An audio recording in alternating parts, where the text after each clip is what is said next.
मित्रहो, तुम्ही तो एक व्हिडिओ पाहिला असेल बघा, किंवा मग त्याबद्दल ऐकलं तरी नक्की असेल. लातूर जिल्ह्यातल्या देवणी तालुक्यातल्या बोंबळी इथले गरीब शेतकरी काशीनाथ गायकवाड, या गायकवाड यांचा बैल वीज पडून अचानकपणे मृत्युमुखी पडला. पावसाचे दिवस आणि शेतीची मशागत महत्वाची, आणि अशा हातघाईच्या परिस्थितीमध्ये त्यांचा एक बैल निसर्गाच्या फटक्यामुळे दगावला. आणि मग या शेतकऱ्यांना या सगळ्या संकटातून बाहेर पडायचं, खरं तर हा मोठा प्रश्न होता. शेतीची कामं करायची आहेत, पण आता करायची कशी? मग त्यानं एका बाजूला बैल आणि दुसऱ्या बाजूला आपल्या पत्नी हौसाबाई यांना अवताला जुंपलं. बैलाचं काम करणाऱ्या या हौसाबाईंचा एक व्हिडिओ सोशल मीडियावर व्हायरल झाला. तो एवढा व्हायरल झाला की तो थेट मुख्यमंत्री देवेंद्र फडणवीस यांच्याही नजरेत आला. महाराष्ट्रातल्या शेतकऱ्याची अवस्था किती वाईट आहे याचा हा थेट पुरावा होता. आणि हा व्हिडिओ पाहून महाराष्ट्र अक्षरशः हळहळला, कळवळला. त्याचबरोबर आपल्या सरकारनं बळीराजाची काय अवस्था केली आहे असा प्रश्न विचारत अनेकांनी सरकारवर सडकून टीकाही केली. मुख्यमंत्री देवेंद्र फडणवीस यांनी या व्हिडिओची दखल घेऊन काशीनाथ गायकवाड यांना तातडीनं एक बैल उपलब्ध करून दिला प्रशासनाच्या मदतीनं.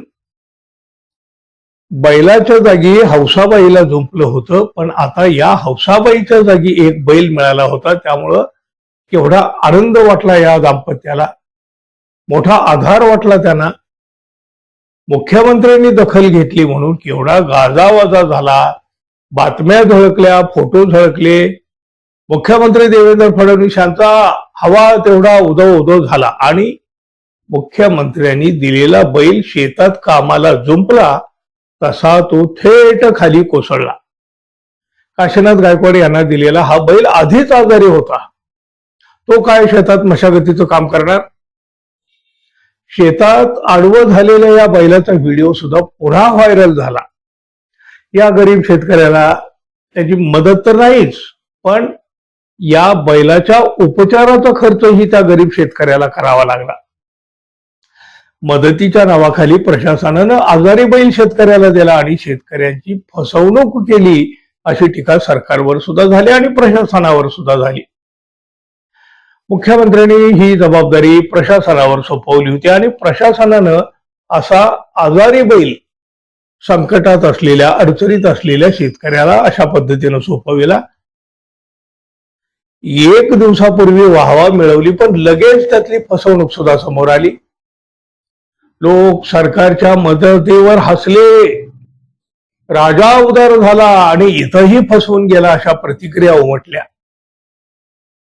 काँग्रेसचे प्रदेशाध्यक्ष हर्षवर्धन सपकाळे यांनी तर याला बळीराजाच्या दुःखाची थट्टा असल्याचं म्हटलं. बैल मेल्यामुळं पत्नीला नांगराला जुंपण्याची वेळ आली. हा व्हिडिओ व्हायरल झाला, मग सरकार जागं झालं. मदतीसाठी एक बैल देण्यात आला, कॅमेरे आले, फोटो काढले गेले, जाहिराती करीत सरकारच्या संवेदनशीलता गाजावाजा सुरू झाला. पण एका दिवसातच तो बैल निकृष्ट निघाला आणि शेतातच कोसळला. ही मदत होती की बळीराजाच्या दुःखाची थट्टा, असा सवाल सपकाळे यांनी केला. काँग्रेसचे दुसरे नेते विजय वडेट्टीवार यांनी सुद्धा संताप व्यक्त केलेला आहे. लातूर जिल्ह्यात एक शेतकरी दाम्पत्य स्वतः नांगर ओढतानाची बाब पुढे आली. खरं तर शेतकऱ्यावर अशी वेळ येते याचीच सरकारला शरम वाटायला हवी, पण सरकारनं या शेतकरी दाम्पत्याला एक बैल दिला. हा बैल दिल्यानंतर छान फोटो सेशन केलं. सरकार शेतकऱ्याप्रती किती संवेदनशील आहे याचं क्रेडिटही घेतलं गेलं, पण हा बैल आजारी निघाला. आता त्या बैलाच्या उपचाराचा खर्च करण्याची वेळ त्या शेतकऱ्यावर आली.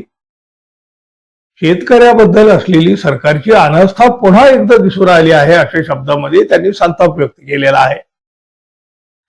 मुख्यमंत्री देवेंद्र फडणवीस यांच्यापर्यंत या दुसऱ्या बैलाची कथा सुद्धा पोहोचली. आणि मग फडणवीस म्हणाले, मदतीसाठी एक बैल दिला, पण दिलेला बैल योग्य नसल्याचं दिसून आलं. त्यामुळे आता संबंधित शेतकऱ्याला घेऊन बाजारात जा आणि त्यांना आवडेल तो बैल घेऊन द्या, अशा सूचना मी जिल्हाधिकारी यांना आज दिलेल्या आहेत, असं फडणवीस म्हणाले. पण मग पहिला आजारी बैल त्या अडचणीत असलेल्या शेतकऱ्याला ज्यांनी दिला त्या प्रशासनावर काय करणार कोण, त्याबद्दल काही बोलले नाहीत.